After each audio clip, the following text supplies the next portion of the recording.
All right, thank you. Hi, I'm Kyle Hartz. I work for the Institute of Humane Studies, where I do faculty and curriculum planning for our educational program. 4 years ago, I was in the same position as you guys. I originally started out as a Students for Liberty member.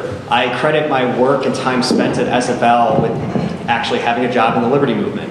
It was by going to events like this that I was able to get connected and to meet these other amazing organizations. And I definitely recommend that you talk to all of them here, because we're here to meet you and we want to meet you. But what does IHS do? IHS helps students develop a deep understanding of the principles of liberty and begin careers in academia, public policy, journalism, the nonprofit world, and more. IHS offers opportunities and resources you need to learn, get connected, and make a difference in the world. I'll highlight one of these opportunities right now. One of our programs is our weekend seminar program. Weekend seminars take place on college campuses throughout the year. Regardless of the specific topic, always come ready for plenty of discussion and debate, and a chance to learn more about the foundations of liberty and society. Sign up at the ihs.org to get notified when we're coming to your area. IHS staff members are here this weekend. Adele is over there, and then me as well. I encourage you once again to talk to us and come to get to know the resources that we want to give to you. I'm also here to introduce Professor Michael Huemer. Michael Huemer received his Ph.D. from Rutgers University in 1998 and is presently Associate Professor of Philosophy at the University of Colorado at Boulder.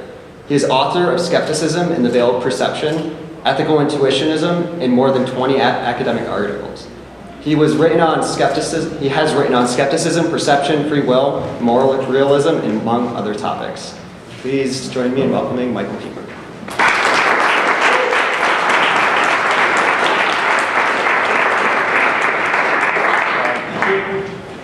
Okay, so I'm here to talk about immigration, and my question is there a right to immigrate? I put my email address up there in case you have questions that you don't get a chance to ask. So this picture shows, well, these two pictures show two different views of immigration, right? There's the Statue of Liberty welcoming new people, and then there's the Stop the Invasion guy. All right, my central thesis is that there is a right to immigrate, that immigration restrictions are a violation of the rights of potential immigrants. This is my basic argument. First premise is immigration restrictions violate the prima facie rights of potential immigrants. I'm going to explain why in a couple minutes. And my second premise is going to be that there are no factors that override these rights. And so the conclusion will be that immigration restrictions are impermissible. In other words, that the state should completely open the borders. So in a little bit more detail, why do I think that immigration restrictions violate prima facie rights of potential immigrants? So first, I think there is a prima facie right to be free from harmful coercion. This seems to me pretty straightforward. I don't know very many people who think that there's nothing wrong with harmfully coercing people, using force against people in a way that is harmful to them. Second, I think that immigration restrictions are harmful and coercive. I'll explain these points in a little bit more detail in a second. Why do I think there are no factors that override the prima facie rights of potential immigrants? Well, my strategy is going to be to consider the reasons that have been offered in favor of immigration restriction and just explain why none of them override the rights of the potential immigrants. So that includes the effects of immigration on the labor market, the fiscal burdens that immigration imposes on the government, the state's special duties to its own citizens, and threats to the nation's culture. Okay, so the conclusion again, immigration restrictions are impermissible. All right, so here's just a little bit of background. This is the status quo. In the current situation, there are a large number of immigrants, millions of immigrants who are seeking entry to the United States for economic, social, and political reasons. Some of them are suffering from severe poverty, and they want to come here for economic opportunities. Others are being oppressed by their government. They want to come here to be free. Others have family or friends here that they want to join, or they just like American society. Now, I'm not considering terrorists or criminals who want to come to the United States, so I agree that we should keep those people out, but the overwhelming majority of immigrants want to come here for perfectly innocent and understandable reasons. Okay, the United States is the most desired destination country in the world based on global surveys. And thus, it's a particularly interesting question for us. Millions of people are denied entry every year. So there are something like 5 million people on the green card waiting list. About 1 million people every year are forcibly removed from the country because they are found residing here illegally. So that is the situation. Now I want to say a little bit about the concept of a prima facie right.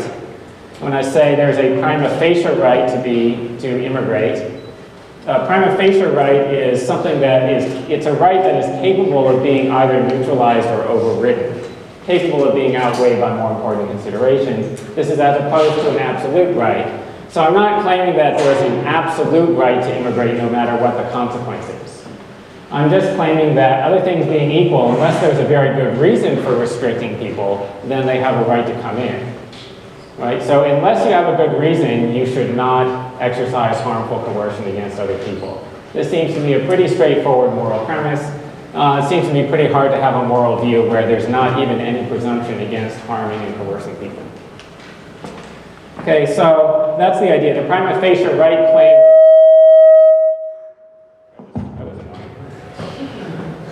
The prima facie right claim does not by itself show that you can't have immigration restrictions. What it does is it shifts the burden of proof onto the proponent of restrictions. The person who's proposing restrictions has to give a reason why it would be good to harmfully coerce people. Okay. So again, about the premise that is a prima facie rights violation. Okay, there's a prima facie right to be free from harmful coercion. Immigration restriction is harmful and coercive. These people, this is a picture of the border. Notice how they're carrying the M16 there. The immigration restriction is not just a polite request. It's not that the government suggests that we would not like you to come in.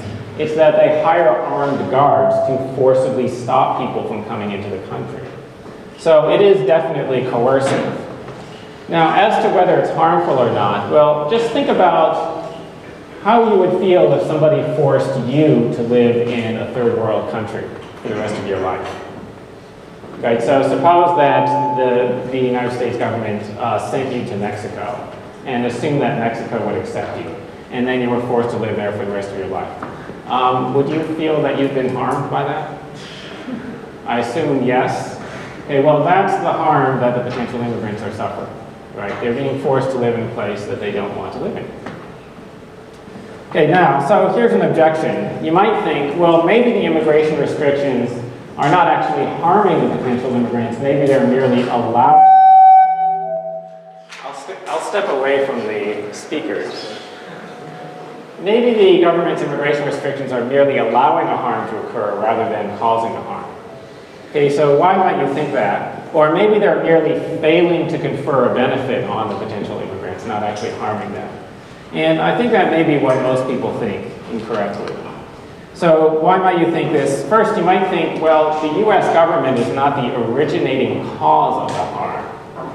So people who are suffering from poverty in third world countries, the US government isn't the cause of that. It's the governments of those countries that are the cause of the poverty. They're the reason why people want to leave those countries in the first place. This is especially clear in the case of people who are political refugees who are trying to escape from oppression in their home country. And the second thing you might think is the benefits that immigrants would be receiving if they were to immigrate would be provided by the United States itself. And you might think, this would be a correct thing to think, preventing somebody from getting a benefit that would have been provided by you yourself is not a harm. That's a failure to benefit someone. It's not an actual harm. Okay? In contrast, if you prevent somebody from getting a benefit that would have been provided by someone else, then you're harming. Right? So to illustrate this, suppose that you're up for a job and I go to the potential employer and I spread malicious rumors about you which cause you to not get the job. Did I harm you? Yes. Did I merely fail to benefit you? No, I didn't merely fail to benefit you, I harmed you. And that's because you were going to receive the benefit from someone else. Okay? In contrast, suppose that I was thinking of hiring you for a job and then I decided not to hire you. Then did I harm you? So no, in that case, I just failed to benefit you. Okay, so the thought is maybe the US is only failing to benefit the immigrants because it's only preventing them from getting a benefit from the United States itself, not from somebody else, okay? You see the idea here? Now, these are the best objections that I can think of to my premise, but they're both wrong. So why are those arguments wrong? First of all, preventing a harm from being remedied is equivalent to harming a person. Right, so here's a hypothetical example. This is the case of Starving Marvin. It's a South Park character. Starving Marvin. Imagine that Marvin is hungry for whatever reason. Maybe his crops failed. And it's not your fault that his crops failed, okay? So you didn't cause him to be in the situation where he's in danger of starvation. However, Marvin is trying to go to the marketplace to buy more food. And assume that in the absence of outside interference, this would succeed. He would be able to go there, and he would be able to buy food, and then he would not starve. But you forcibly prevent him from getting to the marketplace. And so as a that's really annoying. So as a result, assume that he starves. So in that case, did you harm him, or did you merely fail to benefit him? No, you clearly harmed him, right? So again, the point is, even though you're not the originating cause of the harm, it's not your fault that he was hungry in the first place, you didn't cause his crops to fail or whatever. If you prevent him from remedying the situation, that's a harm. Right? If you prevent him from remedying the situation with the aid of other people who would have helped him. Okay, well that's what the United States government is doing.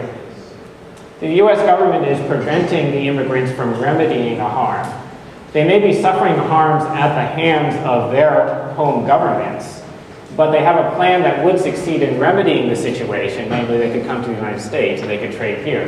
The United States is the marketplace, right? Analogous to the marketplace that Starving Marvin wants to go to. If you stop them from getting there and thus remedying the situation, then you're harming them. Okay, that's the argument. If Marvin died as a result of not having food, then you would have killed him. It wouldn't be that you merely failed to save his life. Okay, second point I want to make is the agent that I'm accusing of violating rights is not the United States in general, it's the United States government. So it's true that the US government is failing to benefit potential immigrants in certain respects. So by not letting them come into the country, the government is thereby denying them welfare programs, denying them the benefit of social welfare programs. But that's not the harm that I'm talking about. The harm I'm talking about is the government is preventing them from trading with private citizens in the United States. Right? So it's not that we're preventing them from getting benefits from the government. Right? It's that the government is preventing them from getting benefits from private citizens. So that constitutes a harm, not a mere failure to benefit. Right? You see the point? Okay. So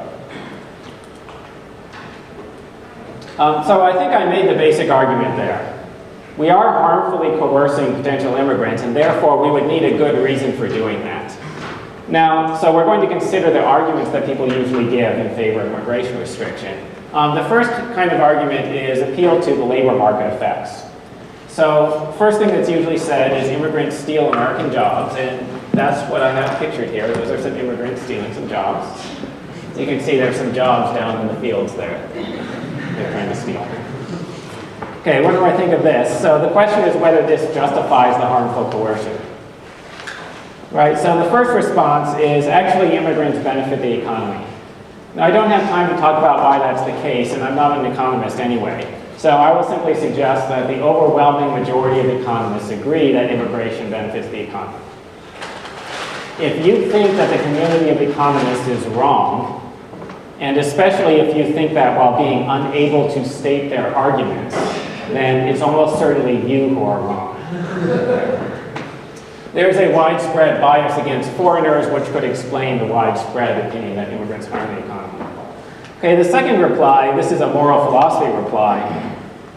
In general, it is not permissible to harmfully coerce another person solely to prevent a third party from suffering slight economic disadvantage through normal marketplace competition. Okay, that is typically not a justification for coercion. Now, I don't have a complete theory of when coercion is justified, but there are intuitive reactions that almost everyone will share. Almost everyone agrees that certain things justify coercion and certain other things don't, okay? So this is what I'm appealing to. I'm appealing to the intuitions that I think almost everyone will share. So here's a story. Go back to the case of starving Marvin, right? So you prevented Marvin from getting to the marketplace, and then I said, why did you do that? I was wrong. And you say, no, no, you don't understand. You see, my daughter was going to go. Why does that keep happening? Okay. Suppose I explain, you see, my daughter was going to go to that same marketplace later in the day, and if I let Marvin go there, then he might have bid up the price of bread, and then my daughter would suffer an economic disadvantage, okay, through competition with Marvin. So I had to stop Marvin from getting to the marketplace, right? And so that was my justification for causing Marvin to starve. Would that be an adequate justification? No, I don't think so, right? You take another example. I'm up for a job, and I know that there is exactly one other candidate for the job. And so that person is competing with me for a job, right? I have to secure a job for myself, so I forcibly prevent the other person from getting to the interview. Is that justified? No. Right? Nobody would think that was justified. No normal person who wasn't a sociopath would think it was justified. Okay, well that's analogous to the claim here. The claim here is American workers, or the American government is justified on behalf of American workers in preventing immigrants from coming in just because they're competing in the marketplace. Right? That doesn't seem like a justification for coercion. Okay, talked about the starving Marvin example. Here's a second argument that's usually given for immigration restriction. It's that the immigrants impose fiscal burdens on the government. Now this is in fact true. The immigrants cost the government money through social services, mostly through education and police. And the reason that they impose costs on the government on net is that they tend to be in lower income groups. And the United States has this progressive income tax structure. Okay, so if we didn't have the progressive income tax structure, it would be a wash, because they would be paying the same rate as everyone else. Okay, but because they're lower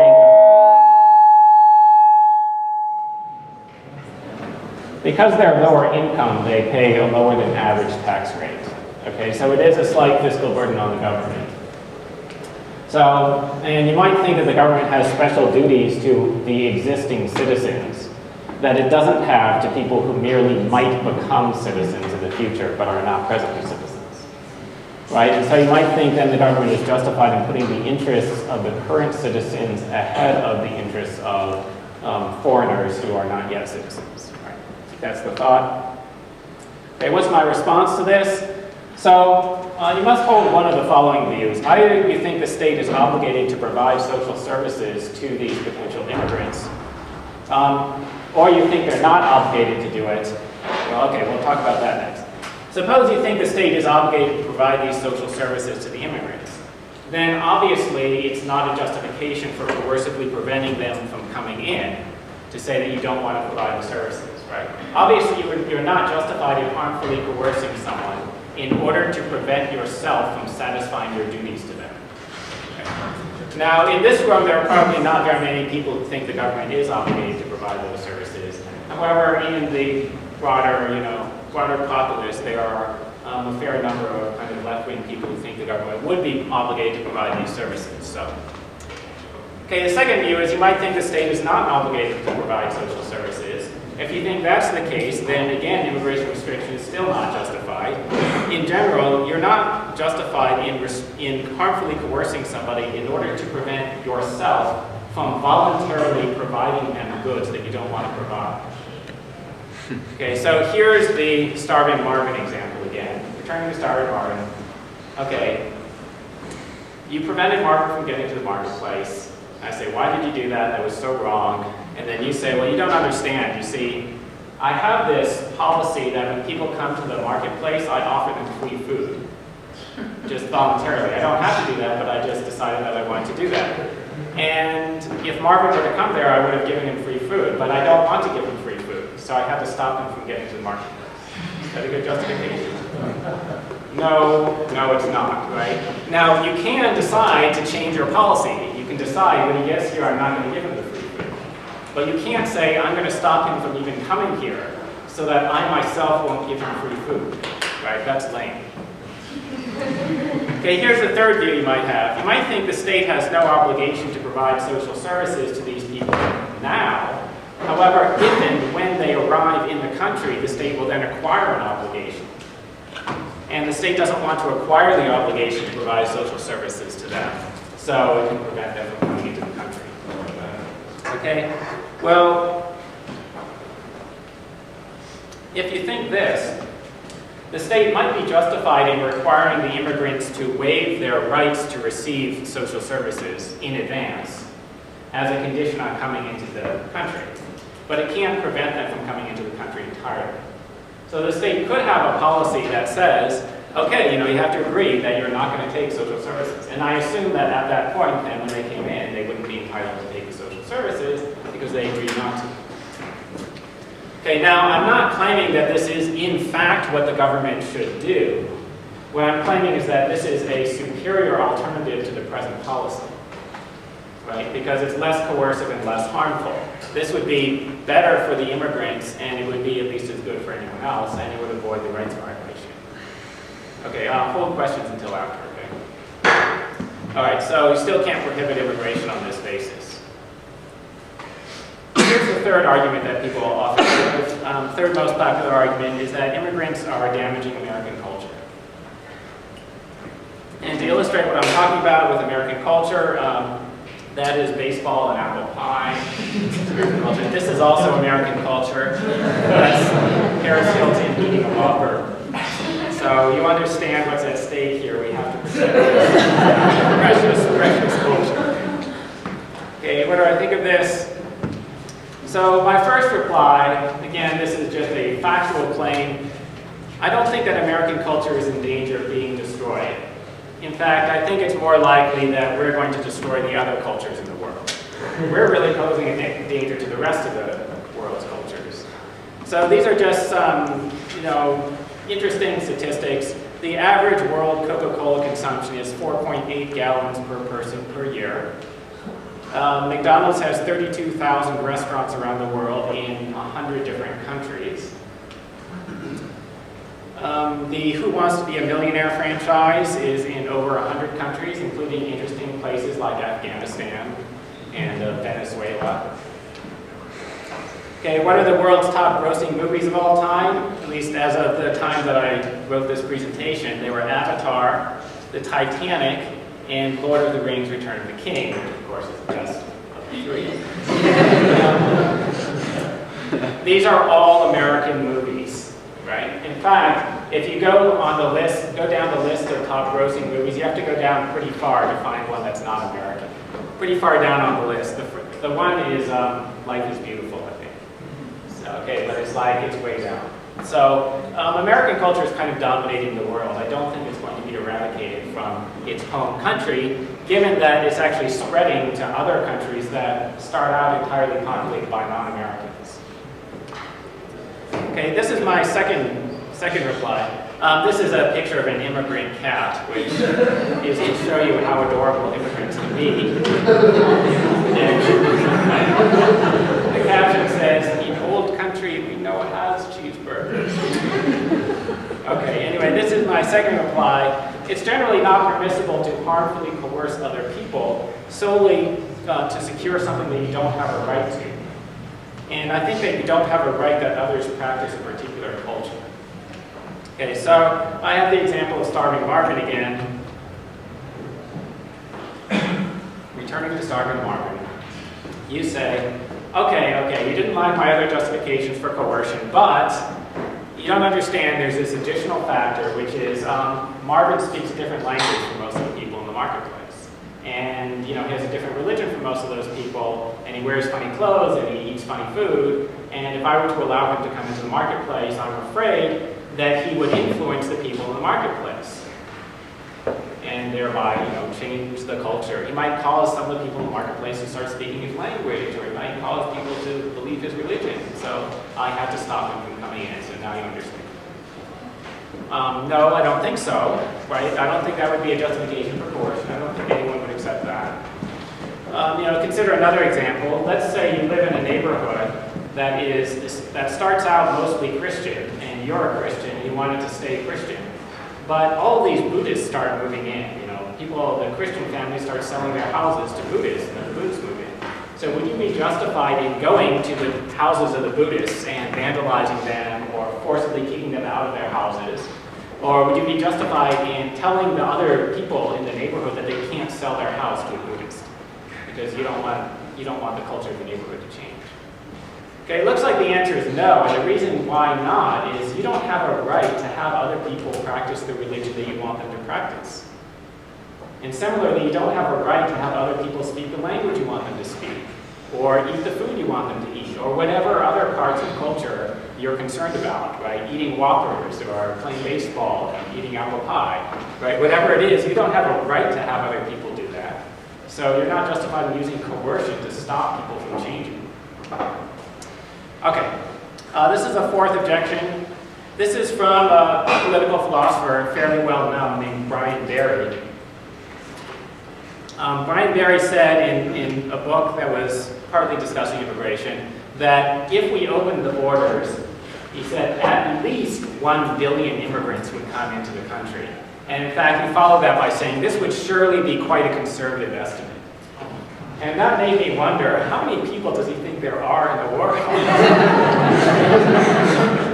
and by the way, how many airplane flights does he think there are from the rest of the world to the United States, right? How does he think are going to get here? Okay. Well, his basis for this estimate was something like this. Well, people are going to move whenever there's another place to live that's better than the place they currently live. And there must be at least 1 billion people in the world such that the United States is a better place to live than where they're currently living. So they're all going to come here.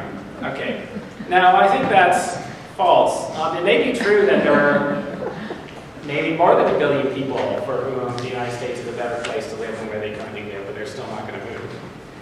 Right? Consider the fact that there are still people living in Alaska. There are no immigration restrictions. Or even better example, New Jersey.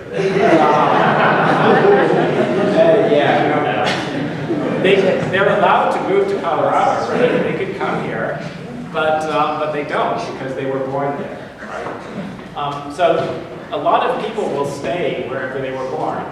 Now, one of the reasons is they have family relations there, and they don't want to leave their family and friends. And another reason is they just have this kind of emotional attachment to the place where they grew up. Okay, now, Barry's claim was that the flood of immigrants would only stop when the United States was as bad a place to live as the worst place in the world to live, right? Because only then would the people from that place stop moving to the United States.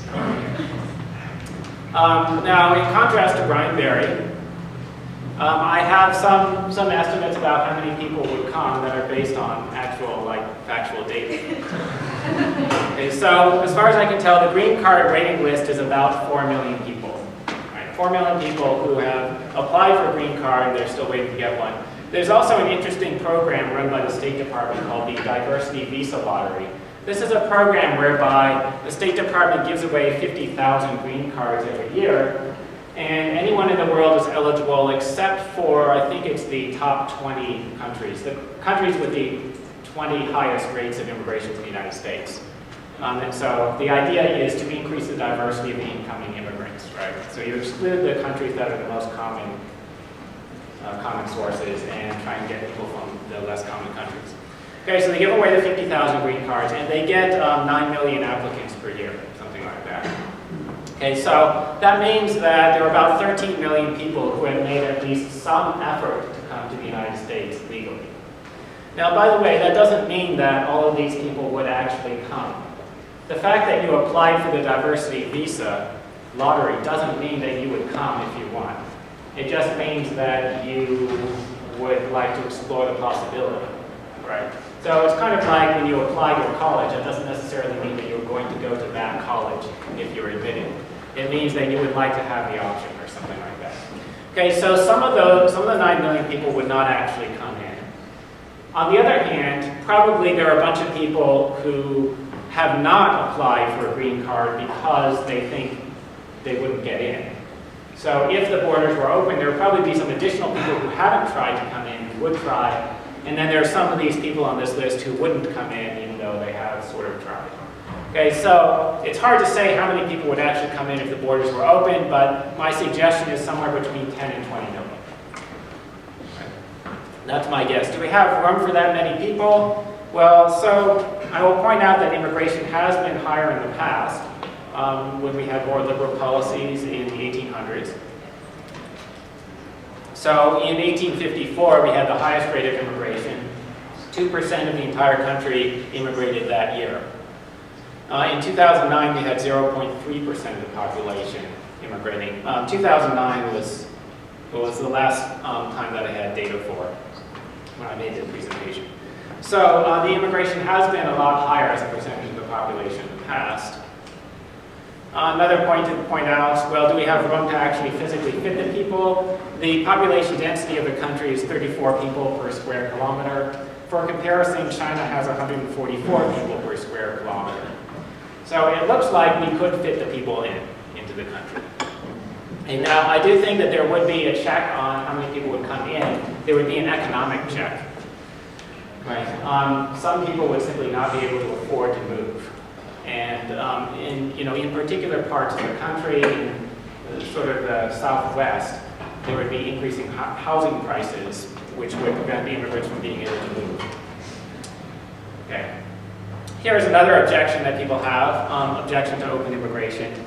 Sometimes said, okay, a private club has the right to restrict membership, and so therefore, by analogy, maybe the country has a right to restrict its membership. So, I'd like to suggest that this is not a fair analogy. Apparently there's a casino called Club USA, so that would be an appropriate illustration. So what's my response to this? So I want to point out that the country is not a private club. It's different from a private club in some important respects.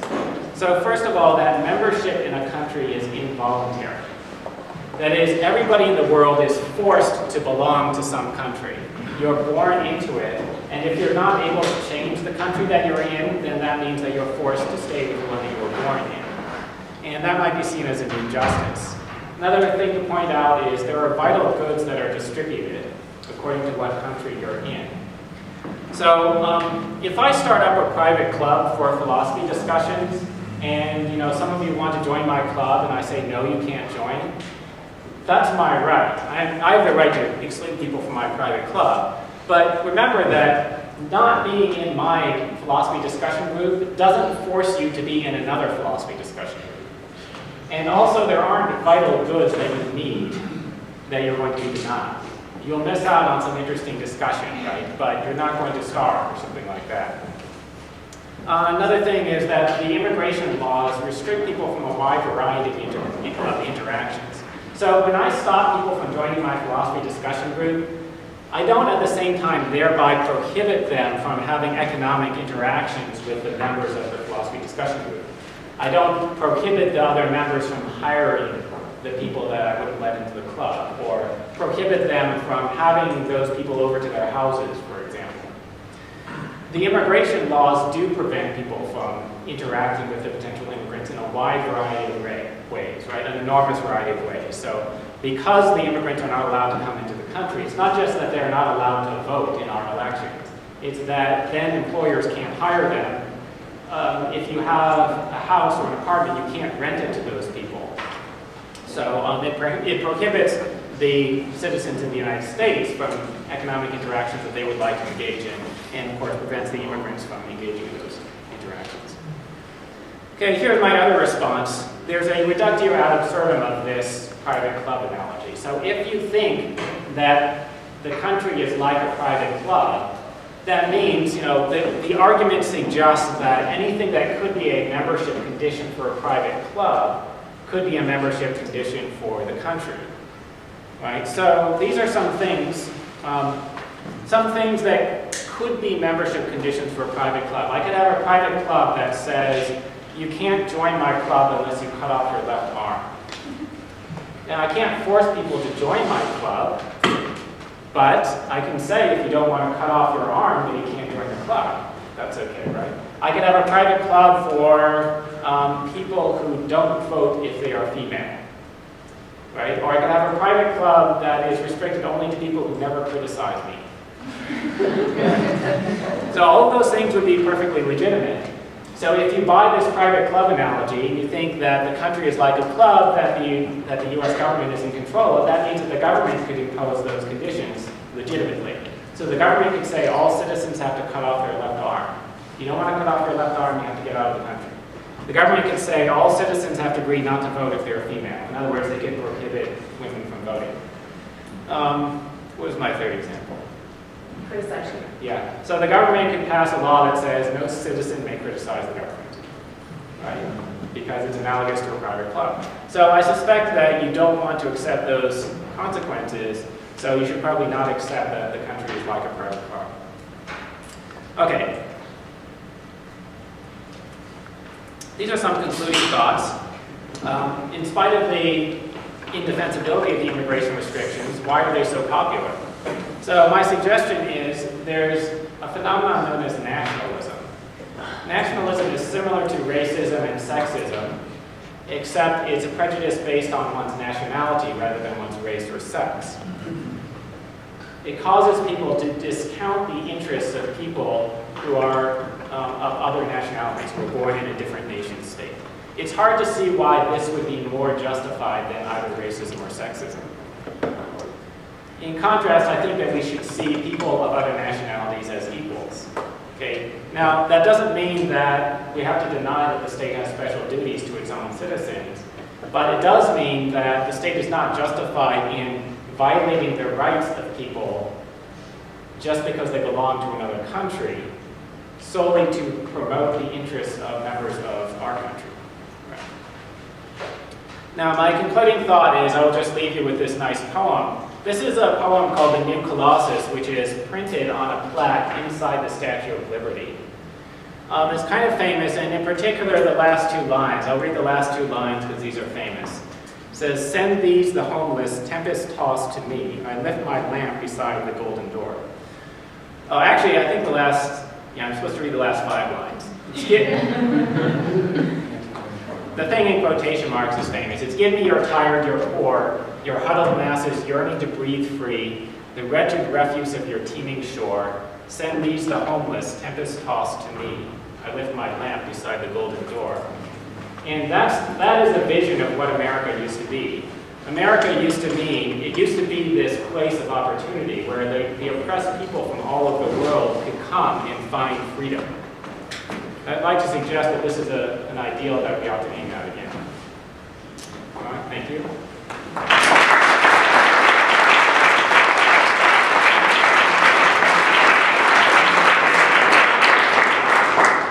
think we have time for some questions.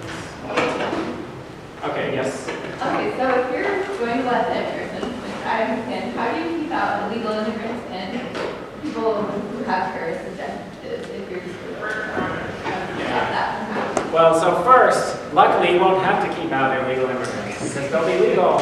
Well, I mean, people still, like, what if they don't want to go through the process of applying for a green card and they still come into our country without our knowledge and do not have a green card? Yeah. I'm not sure about that. So I'm not sure that that's such a big problem. Why is that a problem? So suppose somebody comes in and the government doesn't know about it. So what? Well, then they're not legal in the sort because we don't know that. You know, it's our right to know who's in our country. And what about the terrorists? What if we just have people applying for green cards that are going to harm us and we don't know? Yeah. Okay. So I mean, that's the first thing. I don't see why it's the government's right to know everyone who's in the country. Yeah, but what about terrorists coming into the country? Well, I'm not sure, but I mean, what if there are terrorists inside the country already? Well, I mean, there are criminals inside, there are murderers inside the country already. So, whatever it is that you want to do to potential immigrants, ask whether you would be happy to do that to the people who are already here. Because I can't see why there would be a double standard, right? I don't see why you wouldn't be justified doing the same things to people who are already here. So if you think the government can, go around and investigate everyone who wants to come into the country, country. It seems to me that suggests that the government can investigate anyone who's in the country already, right? Okay, so now I'm not sure exactly how far they're justified in going in order to prevent crime. I don't really have an answer to that. But I don't see why they should do more to the potential immigrants. Okay, yes. Yeah, I forget what it was. Number 2, talking about the economic point of reasons for immigration.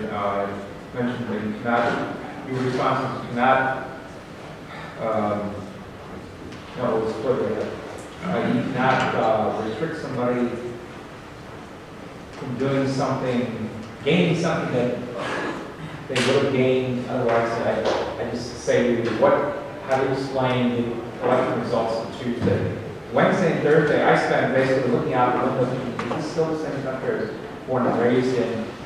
I mean, culture does play a concrete role. Just because it doesn't mean I'm against it. I'm not. If you want to adopt American culture, fine. I'm all for it. I don't care what you're saying. I don't. I really don't. If you don't want to, then we got to talk. We do. Because we are a sovereign country, and we do have a right to control our own future. And you have a right to control your future. Yeah. So, okay, so let me see if I can get the objection. So you might think, so it's sometimes said that, well, maybe when immigrants come into the United States, they won't share American values. And then they will come and they will get the right to vote. And then they will vote for the values that they had in their old country, the values that screwed up their country.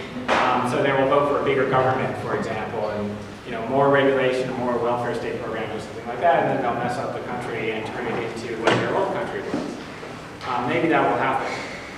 Now, just a couple of comments. One, as a factual matter, it's not clear to me that that's true. So people who want to immigrate to the United States might actually have more American values than the people who were nearly born here, right? Because they made a choice to take a specific, very big step to try to become Americans. And the people who were simply born here didn't necessarily do anything. They just accidentally happened to be Americans. Another comment to make is, well, would you think that it would be justified in expelling people from the country because they keep voting Democrat? no. So it's not clear then why you'd be justified in preventing people from coming into the country because they would vote Democrat. Well, if someone plays by the rules like I do, Yeah. we play with the same. There's no problem. I mean, if I were to prevent them from advancing themselves, I would be guilty of sinning in the yes. I would harm them, but I'm not doing that in a civilized society that's going to maintain itself. Everyone has to play by a certain standard base. If we all start from certain set points, I'm responsible for my own actions. I may want this, but if I get this, I can't blame society or someone else for it. I have to look in the mirror. We have to start from that. If we're going to remain an ongoing, viable, civilized society, that's, does that? Well, that was kind of too vague for me. I'm sorry? It was kind of too vague for me. So we have to start from certain standards. Okay, but so how is that an argument against immigration? I guess someone who. So, I mean, is a suggestion, well, maybe we should give people a test and like they have to affirm some moral principles in order to come in?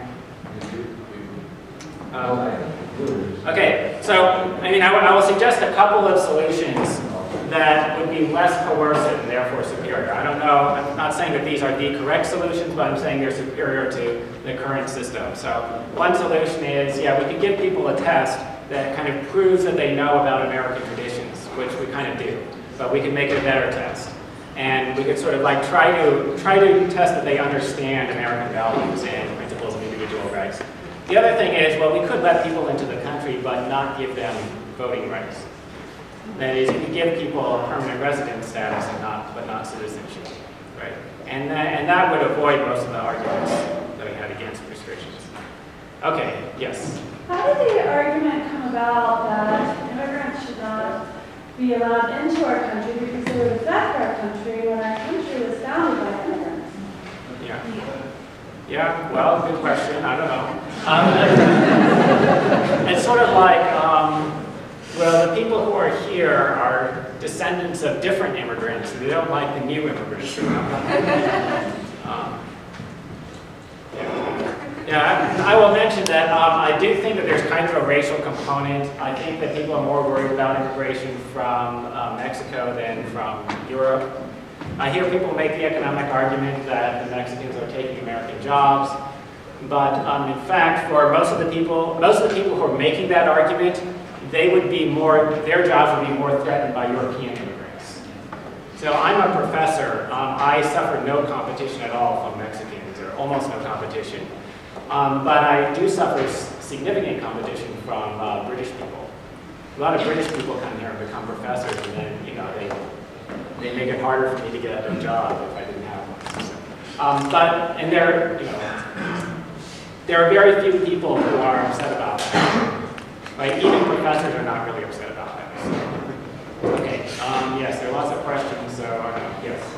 Firstly, was ethical intuitionism a paper or a book? It's a book. Yeah. Okay. Yeah. Secondly, I know that you said during your speech that you don't have a fully formed theory of just coercion, but I did notice that you made it very clear that you were talking about harmful coercion. Yeah. Could you give an example of something that you would consider non-harmful coercion? Yeah, okay. Now, so first, I mean, this is not exactly an answer to either of your questions, but I want to mention that I have another book that's just about to come out. It's called The Problem of Political Authority, and it's more relevant to politics and also to the morality of coercion. So get that. It'll be out in December. Okay. Yeah, what about harmful coercion? So there are different kinds of coercion. So it's possible to have coercion that's not harmful. This would be like a case of paternalism. So maybe I forced you to put on your seatbelt. It was coercive, but actually the seatbelt was really beneficial, so it wasn't harmful. It's also possible to have a harm that's not coercive, I guess. So, maybe I compete with your business and cause you to go out of business, so that harmed you, but it's not coercive. Now, I'm not in favor of paternalism, but some people are. So I wanted to make the premise as widely shared as possible. So that's why I said, well, harmful coercion, you need a reason for. Okay, yes? I just had one question about one of your points that maybe you could help clarify. When you're talking about starving market and he's trying to get to the market and you're coercively harming him by not allowing him to get to the market, I guess I feel like you're missing one point, is that the market is, we're being coercively forced to give our food that the market provides. You said you're not there, you're choosing to be there voluntarily giving the food or not. Yeah. But the truth is it's actually harming us in a way because we're being forced to provide the food that they voluntarily give out of the market. Okay, so I think this is the point. American taxpayers are going to be forced to pay a certain amount of money to provide social services for the immigrants. However, the agent who is trying to prevent the immigrants from coming in is the government. And the government is also the one who is coercively extracting money from the taxpayers.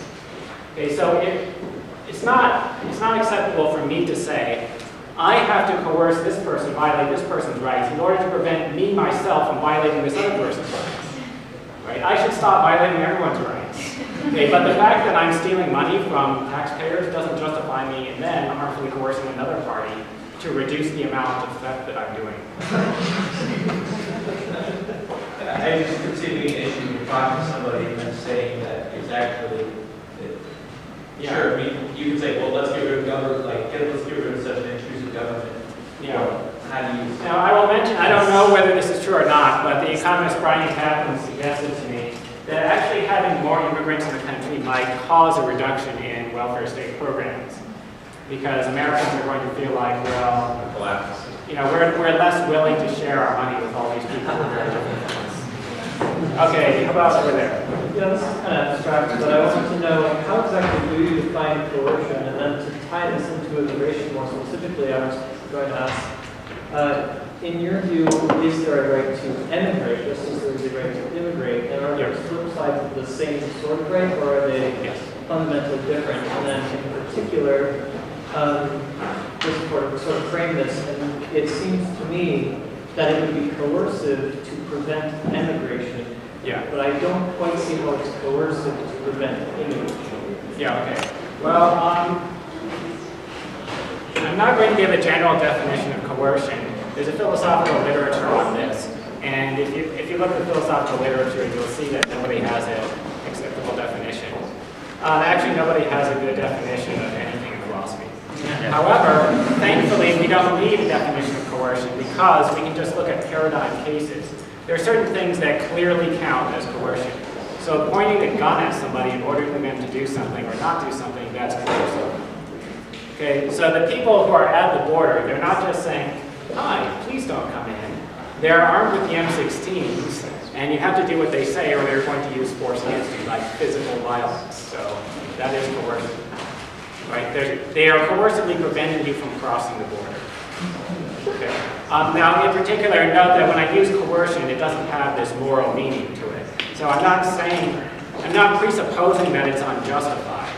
Right? I can be coercively stopping somebody from coming into my house. If I threaten someone with violence to prevent them from coming into my house, I'm coercively preventing them from coming in. That would be justified coercion. Okay? So it's just the fact that you're using the threat of physical violence that makes it coercive. I think preventing someone from emigrating would also be wrong. I mean, coercively using violence or a threat of violence to stop someone from leaving, that's also wrong. Now, by the way, there is this argument in the literature that almost everyone accepts that there's a right to emigrate. But suppose that you have a right to immigrate, but no right to immigrate. So that means you have a right to leave, but you don't have a right to go anywhere. Right? And you might think that that's kind of a contradiction, right? Okay, comment, yes. Hi, I was wondering, I almost never hear anyone argue against immigration. I just don't hear it. I hear people argue against illegal immigration. I hear that we're not controlling people that are coming into our country, we can get criminals in. They put legal immigrants at a disadvantage. I was just wondering if you draw a distinction, where you think that is. The issue is this. There are a whole bunch of people who want to immigrate to the United States. Should we let them in or not? Okay, so, the question isn't should we let illegal immigrants in? Because, if you've already made the law against it, then it's like you already answered the question. But should we, is illegal immigration permissible according to what you're talking about? Okay, my view is that the law that made it illegal shouldn't be there. So we should repeal the immigration restriction, and then there wouldn't be any illegal immigration.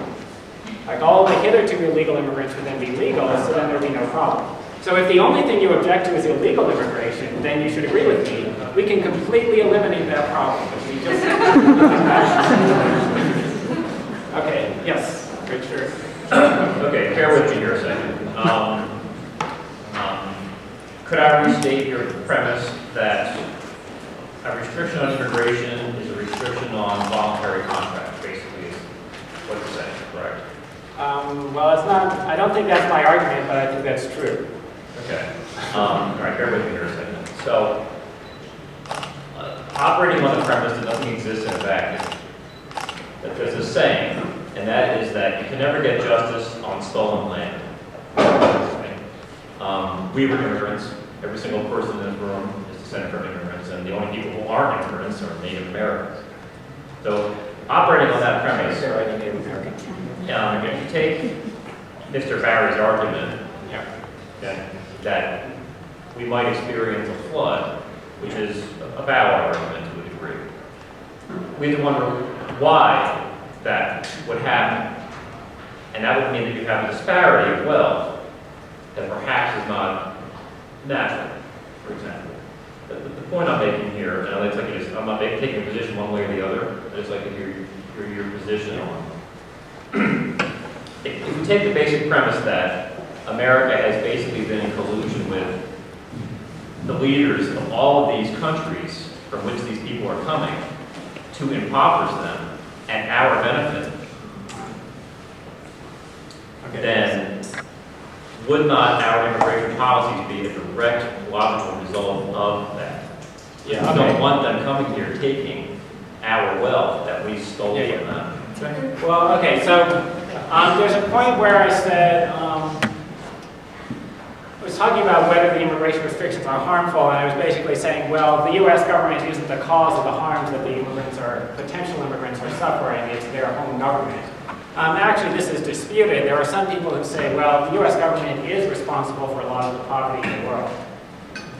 This is partly because of trade restrictions that are designed to benefit American corporations at the expense of people in poor countries who don't have as much bargaining power in international trade agreements. So there are a variety of things the government does that do contribute to poverty. I don't think that we're the main cause.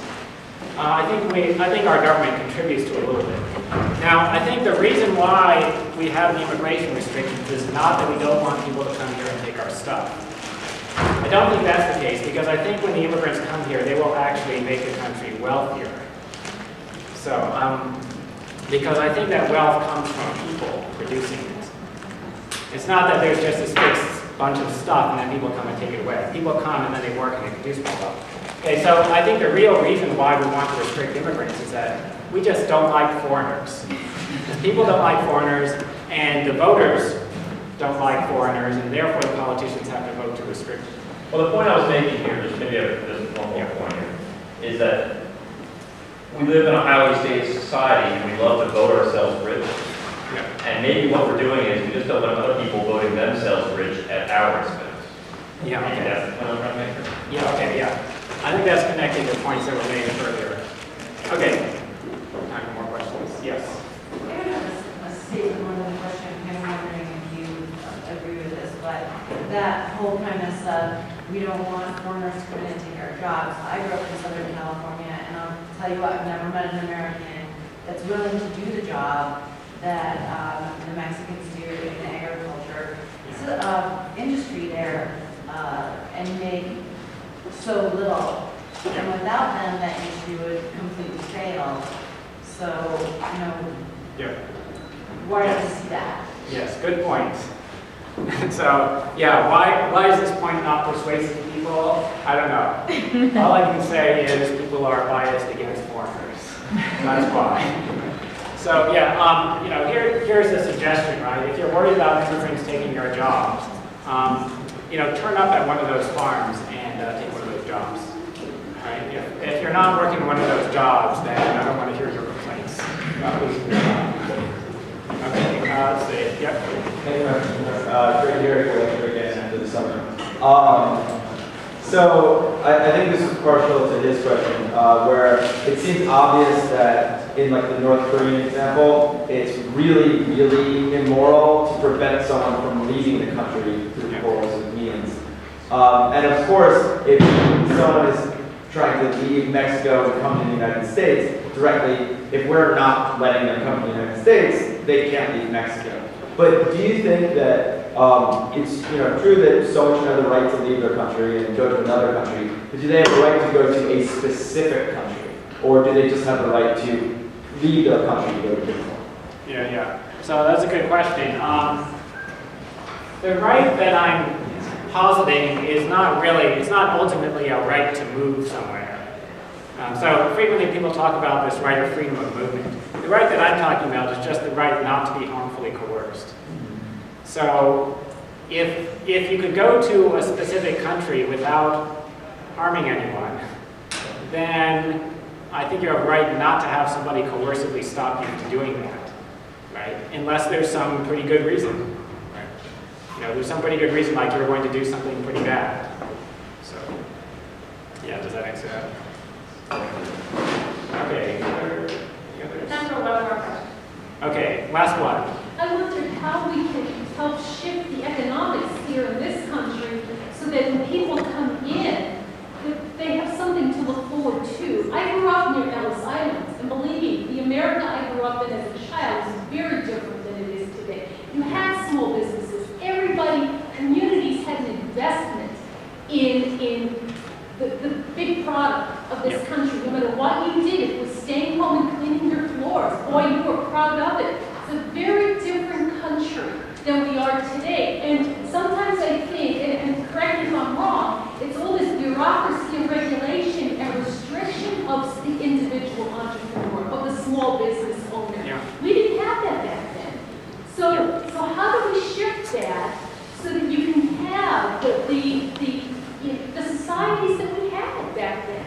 it was very multicultural. We lived back in New Jersey and New York. It was Yeah. very multicultural, and we all respected one another.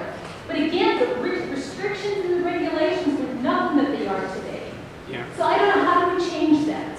Yeah, good. Okay, so this is sort of a broad question about the political culture. I don't know. I think we have to kind of change people's ideas by, things like this.